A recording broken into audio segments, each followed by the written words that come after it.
শুকরিয়া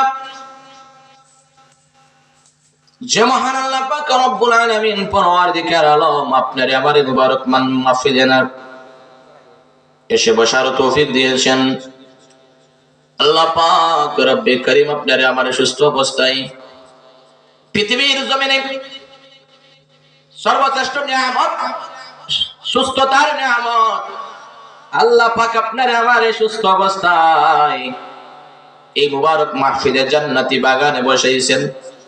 আল্লাহ চাইলে আমাদেরকে বিভিন্ন জায়গায় রাখতে পারতেন।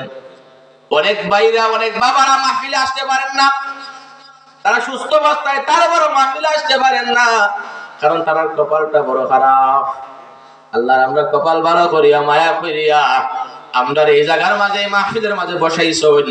এজন্য মহান আল্লাহ তাআলা দরবারে শুকরিয়া জানাই। একটু আওয়াজ দিয়ে বলি আলহামদুলিল্লাহ। রে আমার বাংলার মা বোনেরা, ও আমার মুরব্বি বাবারা গো, আর দেরি করিও না। মা বোনেরা যারা আছো, তোমার স্বামীরে, তোমার বাবারে, তোমার ভাইরে মাহফিলে পাঠাইয়া দাও।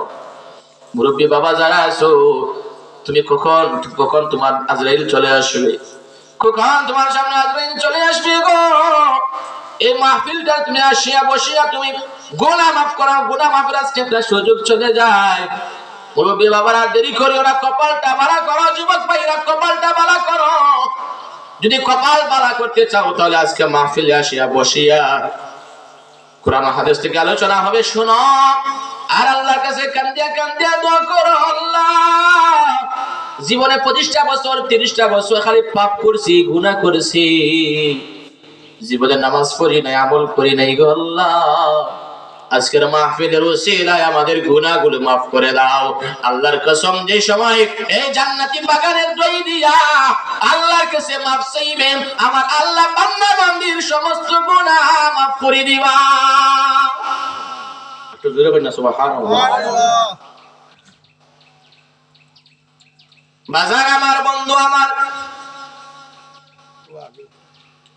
আল্লাহ পাক রব্বুল কারীম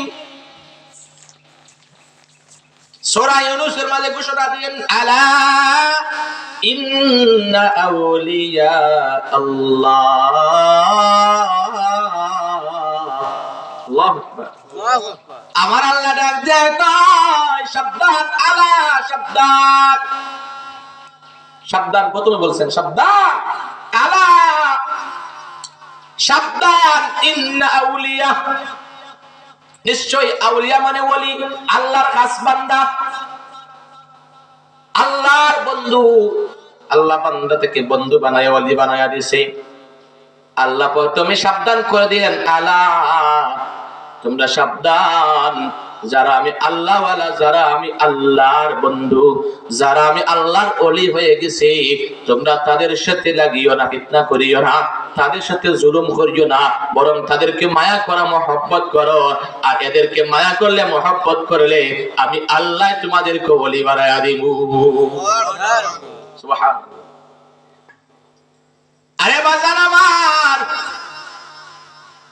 ওলি তো মানুষ এমনি এমনি হয় নাই। আপনি চাইলে আপনার সন্তান ওলি বানাইতে পারেন। মার গর্ভ থেকে কোন মানুষ ওলি হয়ে আসে নাই, তবে একজন আছে, হযরত আব্দুল কাদের জিলানী রাহমাতুল্লাহি আলাইহি। মায়ের গর্ভ থাকতে আল্লাহ ওলি বানাইয়া 18 পারা কোরআনের হাফিজ বানাইয়া দুনিয়ার আগমন করাইছো। সুবহানাল্লাহ। এছাড়া কোন মানুষ মায়ের গর্ভ থাকিয়া ওলি হয় নাই গো। দুনিয়ার জমিনে ভালো কাজ করিয়া, দুনিয়ার জমিনে আল্লাহ ডাকিয়া, দুনিয়ার জমিনে আল্লাহ পাগল হইয়া, নবী পাগল হইয়া, আল্লাহর সাথে রাতের পর রাত প্রেমের খেলা খেলিয়া, নবীর সাথে প্রেমের খেলা খেলিয়া, আমার আল্লাহর সাথে প্রেমের খেলা খেলিয়া তারা আল্লাহর মন জয় করছে, আল্লাহ ওয়ালা হইছে, আল্লাহর মুত্তাকি বান্দা হইছে। আল্লাহ বলে, আল্লাযীনা আমানু ওয়া কানু ইয়াত্তাকুন, এরা আমি আল্লাহর প্রেমের খেলা খেলেছে, মুত্তাকি হয়েছে। আর আমি আল্লাহ পাক রব্বে কারীম আমার বান্দা থেকে আমি আল্লাহ ওলি বানায়া দিলাম। ও আমার লঙ্গার মা বোনেরা গো, তোমার সন্তানদের তুমি ওলি বানাইতে পারবা, তোমার ভাইকে তোমার বাবারে ওলি বানাইতে পারবা। ওলি বানাইতে হলে সর্বপ্রথম আল্লাহর কাজ করতে হবে, সর্বপ্রথম ঈমান আনতে হবে, ঈমান আনার পর আল্লাহ প্রেমিক, আল্লাহ পাগল হতে হবে, রাসূলের সুন্নাত মানতে হবে, রাসূলের প্রেম অন্তরে ঢুকাইতে হবে, রাসূলের পাগল হতে হবে। যদি রাসূলের পাগল হতে পারো, আমার আল্লাহ পাক নিজে ঘোষণা দিয়েছেন, যারা আমার রাসূলকে ভালোবাসবে, যারা আমার রাসূলের পাগল হয়ে যাবে, আমি আল্লাহ তাআলার পাগল হইব। আল্লাহু আকবার। আমার আল্লাহ জানাবে, যারা আমার রাসূলের ভালোবাসা অর্জন করবে, এমনকি আমি আল্লাহ হয়ে যাবে, তাকওয়াওয়ালা হয়ে যাবে। যারা তাকওয়াওয়ালা হয়ে যাবে, আমি আল্লাহ পাক রব্বে কারীম তাদেরকে বান্দা থেকে বন্ধু বানাইয়া ওলি বানাইয়া দিব। সুবহানাল্লাহ।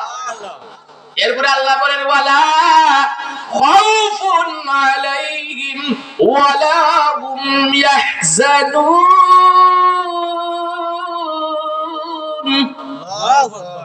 আমার আল্লাহ দেয় কয়, যারা আমি আল্লাহ ওয়ালা হয়ে গেছে, যারা আমার ওলি হয়ে গেছে, আমার বন্ধু হয়ে গেছে, তাদের কোনো ভয় নাই। ওয়ালা খাউফুন আলাইহিম, এদের দুনিয়াতে কোনো ভয় নাই, দুনিয়াতে কোনো চিন্তা নাই, দুনিয়ার কোনো টেনশন নাই। আমি আল্লাহ তাআলা রিজিক বাড়ায়া দিব, আমি আল্লাহ তাআলার হেফাজত করব, কারণ এরা আমি আল্লাহ ওয়ালা, এরা আমি আল্লাহ তাকওয়া ওয়ালা, আমার রাসূলের প্রেমিক, আমার রাসূলের পাগল।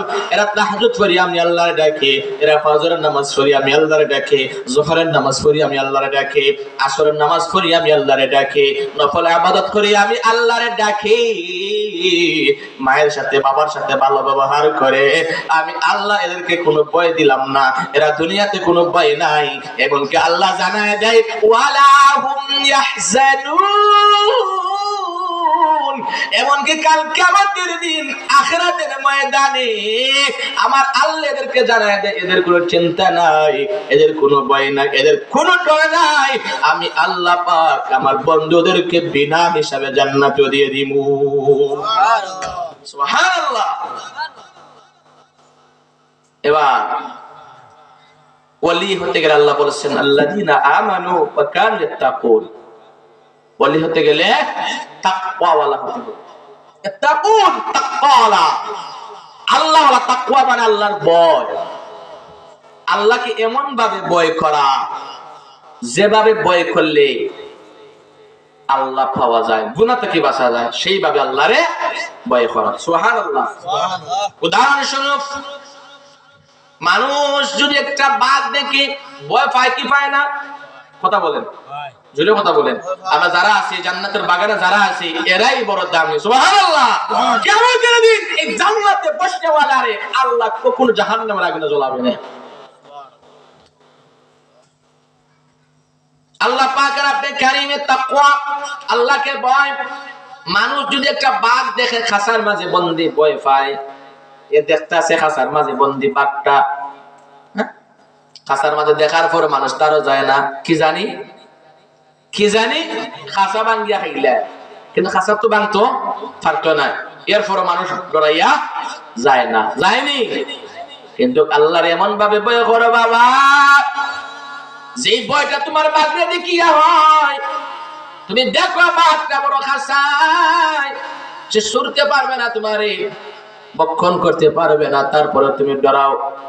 শুধু ডরাইনি, এমন জানো খাফ আরম্ভ হয়, ঠিক কিনা? আল্লাহ বলে ডাক দেয়, কই আল্লাহ, আমি আল্লাহরে তোমরা ভয় করো।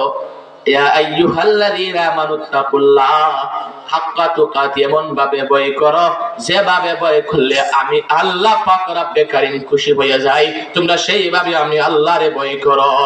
সুবহানাল্লাহ, সুবহানাল্লাহ।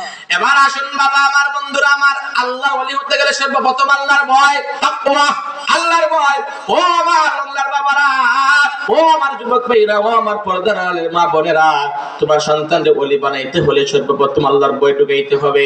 তুমি নিজে আল্লাহকে ভয় করতে হবে, বাবা নামাজ পড়তে হবে, মা নামাজ পড়তে হবে। আর যদি বাবা নামাজ পড়ে না, মা নামাজ পড়ে না, সন্তান হাফেজ হইতো নি? হ্যাঁ, ও তো সুজা হাফেজ হওয়া ওলি হওয়া, হ্যাঁ, ও তো সুজা নিবা, খালি ওলি দিত, হাফেজ হই দিত। অনেক সন্তান আছে হাফেজ হইতে পারছে না, আছে না? কারণ তার মার আমল নাই, বাপের আমল নাই, সন্তান আমল করবে কিভাবে? মা শুধু খায়, বাপে শুধু খায়, জিনা করে, ব্যভিচার করে, এর আওলাদ ভালো হবে নি, হইব হাবিজ হইব নি, ওলি হইতে পারতো না। ওলি হতে গেলে সর্বপ্রথম ঈমান, আল্লাহর ভয়, এরপরে রাসূলের মহব্বত, এরপরে দুনিয়ার সমস্ত ভালোবাসা ছাড়া লাগবো, দুনিয়ার মায়া ছাড়া লাগবো, দুনিয়ার সমস্ত কিছু ছাড়িয়া আল্লাহ ওয়ালা, আল্লাহর ফানা ফিল্লাহ হওয়া লাগবো। যদি আল্লাহর ফানা ফিল্লাহ হইতে পারো, রাসূলের আশিক হতে পারো, রাসূলের পাগল হতে পারো, আমার আল্লাহ এক সময় বন্ধুটাকে ওলি বানায়া দিবা। আরে বাবা, আবার তাকাও সাহেব কিবলা রাহমাতুল্লাহ আলাইহি বাড়ির দিকে। আগামী 15 জানুয়ারি মাহফিল, হাজার হাজার লাখ লাখ মানুষ এই জায়গায় যায়, শান্তি পায় মনে, ঠিক কিনা? এর এমনি ওলি হইছে নেই, সাহেব কিবলার জীবনী পড়িয়া দেখো, তার এমনি এমনি ওলি হয় নাই, কত কষ্ট করেছেন, এমনকি রক্ত দিয়া জীবন দিতে ইতিহাস হয়েছে, তারপরে ঈমান বিক্রি করে নাই। কেমন ওলি তারা? সাহেব কিবলা রাহমাতুল্লাহ আলাইহি সৈয়দপুরের জমিনে রক্ত ঝরাইছেন, জমিনে রক্ত ঝরছে, তারপরে ঈমান ছাড়েন নাই, ঠিক না? আপনি আমি এমন হতে হবে, আল্লাহ ওয়ালা, এমন ঈমানদার হতে